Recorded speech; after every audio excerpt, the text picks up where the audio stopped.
Before Islam came, the people of the book and the pagans were waiting.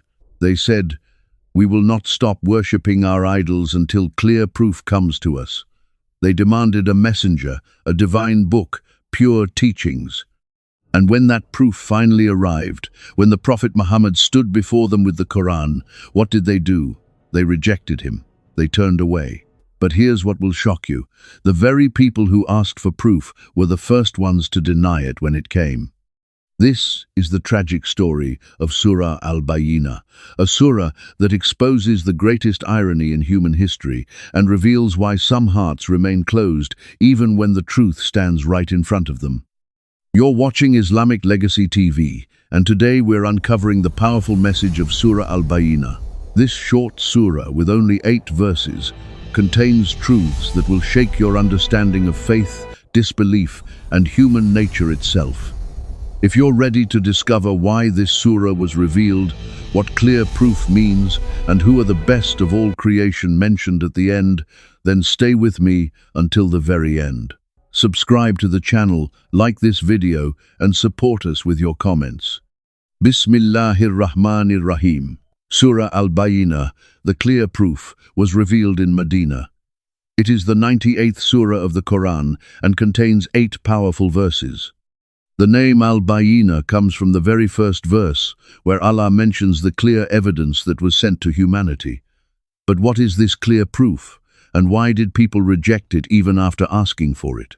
Before we dive into the verses, we need to understand the context. In Makkah and Medina, there were 3 main groups. The first group was the people of the book, the Jews and Christians who had received previous scriptures. The second group was the polytheists of Arabia, the mushrikeen who worshipped idols. The third group would become the Muslims, those who accepted the final message.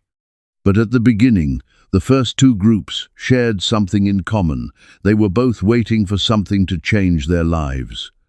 The Jews had the Torah, the Christians had the Gospel, but both books had been altered over time. Deep inside, many of them knew their scriptures had been changed.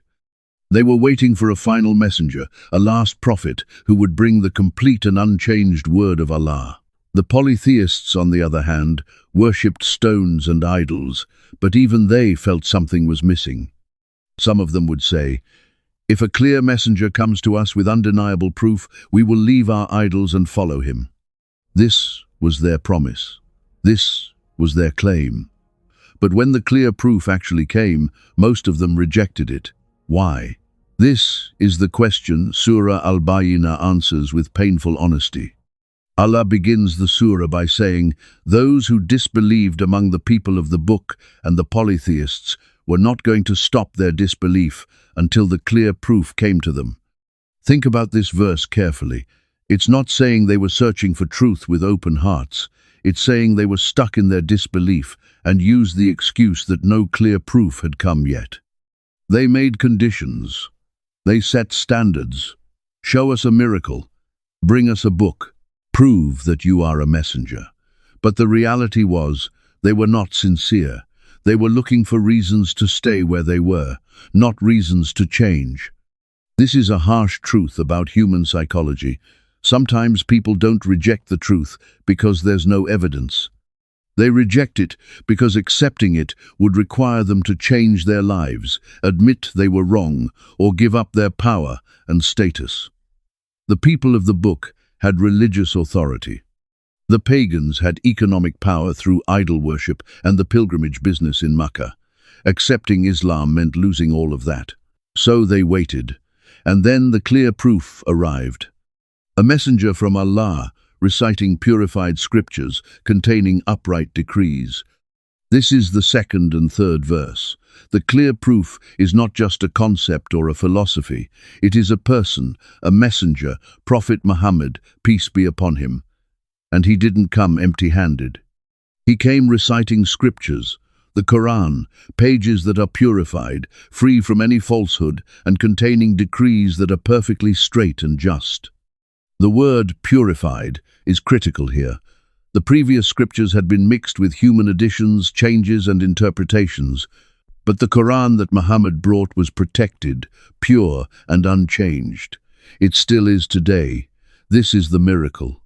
No other book in history has remained exactly as it was revealed, word for word, letter for letter, for over 1,400 years. The verse also says these scriptures contain upright decrees. This means the Quran doesn't just tell stories or give vague spiritual advice. It contains clear laws, moral guidance, and a complete way of life. It teaches people how to live with justice, mercy, and dignity. So the proof was clear. The messenger was real. The book was undeniable. What happened next? And the people of the book did not divide except after the clear proof came to them. This is verse 4, and it reveals a painful truth. You would think that when the truth finally came, people would unite around it. But the opposite happened. The people of the book split into groups. Some accepted Islam and became companions of the Prophet, but most rejected it, and they divided even further among themselves, arguing, debating, and creating more sects. Why did this happen? Because the clear proof exposed their real intentions. Before Islam, they could hide behind the excuse that no messenger had come.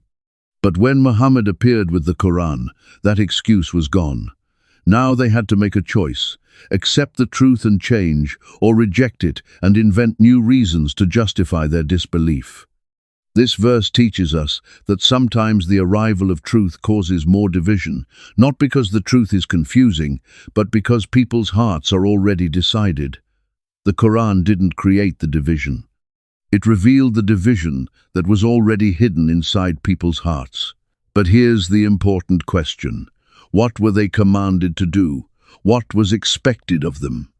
Allah answers this in verse 5, one of the most comprehensive verses in the entire Quran about the purpose of religion. And they were not commanded except to worship Allah, being sincere to Him in religion, inclining to truth, and to establish prayer and give zakah. And that is the correct religion. Look at the simplicity and beauty of this command. 3 things. That's it. Worship Allah alone with a sincere heart. Establish prayer. Give charity. This is the essence of every divine message sent to humanity. From Adam to Noah, from Abraham to Moses, from Jesus to Muhammad, peace be upon them all, the core message was always the same: pure monotheism, sincere worship, and righteous action. The phrase, inclining to truth, is powerful. It means turning away from falsehood and leaning naturally toward what is right, like a tree that bends toward the sun. This is the natural state of the human soul, the fitra.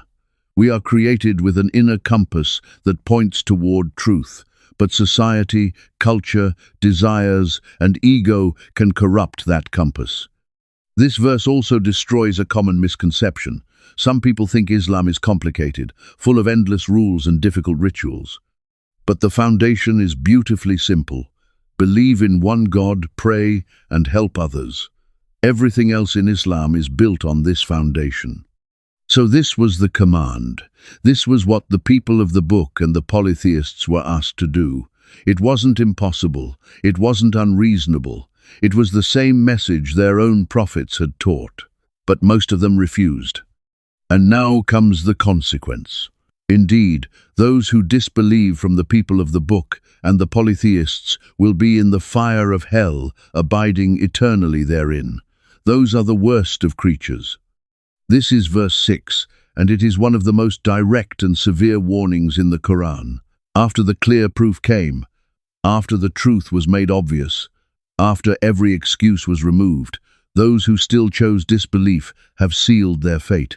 They will enter hellfire, and they will remain there forever. The phrase worst of creatures is shocking. Not worst of people, worst of all created beings. Why such harsh words? Because these were not people who never heard the message. These were people who had the message, who had the scriptures, who knew the truth, and still rejected it out of arrogance, jealousy, or love of this world. This teaches us a critical lesson. Knowledge without action is dangerous. The people of the book had knowledge. They knew about prophets, revelation, and the day of judgment. But when the final messenger came, they rejected him because he was an Arab, not from their tribe. They rejected him because accepting him meant losing their status. Knowledge didn't save them. Sincerity did. But the surah doesn't end with punishment. Allah is the most merciful, and He always balances warning with hope. The next verse is one of the most beautiful in the Quran. Indeed, those who believe and do righteous deeds, those are the best of creatures. The contrast is stunning. The worst of creatures versus the best of creatures. The difference? Faith and action. That's it. Not wealth, not lineage, not race, not status. Only two things matter in the sight of Allah. Do you believe, and do you act on that belief? The believers are called the best of all creation. Think about that. Better than the angels who never sin. Better than the prophets in terms of honor given by Allah to sincere followers. Better than any king, any scholar, any powerful person in history. Why? Because they chose truth when falsehood was easier. They obeyed when rebellion was tempting. They believed when doubt was widespread. And what is their reward? Their reward with their Lord will be gardens of perpetual residence, beneath which rivers flow, wherein they will abide forever. Allah is pleased with them, and they are pleased with Him. That is for whoever has feared his Lord. This is the final verse of Surah Al-Bayyinah, and it ends with the ultimate promise: eternal paradise, gardens with rivers flowing underneath, a life that never ends, with no pain, no sorrow, no loss. But even more beautiful than paradise itself is the statement that follows: Allah is pleased with them, and they are pleased with Him. This is the peak of success. Allah's pleasure. Imagine the Creator of the universe, the Lord of all worlds, being pleased with you. No honor in this world, no achievement, no recognition can compare to that. And in return, the believers are pleased with Allah. They don't complain, they don't question, they don't wish for anything else. They are content, grateful, and at peace. The surah ends with a condition: that is for whoever has feared his Lord. Fear here doesn't mean terror. It means respect, awareness, and cautiousness not to displease Allah. It's the fear that keeps you from sin, the fear that makes you think twice before doing wrong, the fear that reminds you that Allah is watching even when no one else is. So, let's step back and see the full picture of Surah Al-Bayyinah. It begins with people waiting for proof. The proof comes in the form of a messenger and a book. Some accept it and become the best of creation. Others reject it and become the worst. The difference is not intelligence, wealth, or power. The difference is sincerity. This surah is a mirror. It forces us to ask ourselves, if we lived at the time of the Prophet, would we have accepted him, or would we have made excuses like the people of the book? Would we have followed our desires like the polytheists? It's easy to say, of course I would have believed, but the real question is, are we truly following Islam now, in our own time, with the same sincerity? Surah Al-Bayyinah also teaches us about the danger of waiting for perfect conditions before committing to faith. The disbelievers said they were waiting for clear proof, but when it came, they still didn't believe. This shows that some people will never be satisfied. They will always find a new excuse. The problem is not lack of evidence, the problem is lack of will. For us today, this surah is a reminder that we have the same clear proof. We have the Quran, unchanged and preserved. We have the example of the Prophet, documented in thousands of authentic narrations. We have no excuse. The proof is in our hands. The question is, what will we do with it? Will we be among the best of creation, or will we waste this gift and risk being among the worst? Will we worship Allah with sincerity, establish prayer, and give charity? Or will we get distracted by this temporary world and forget the eternal one waiting for us? The choice is ours, but the choice won't last forever. One day, life will end, the test will be over, and on that day, Surah Al-Bayyinah will be a witness either for us or against us. May Allah make us among those who recognize the clear proof, accept it with sincerity, and live by it until we meet Him.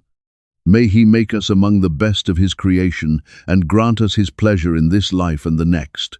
May He protect us from arrogance, from heedlessness, and from rejecting the truth when it stands clearly before us. Allahumma Ameen. If this video benefited you, like it, share it, and subscribe to the channel so you don't miss the rest of this series on the stories of the Quran's surahs. Leave a comment and tell us, what lesson from Surah Al-Bayyinah touched your heart the most? We'll see you in the next video, inshallah. Assalamu alaikum wa rahmatullahi wa barakatuh.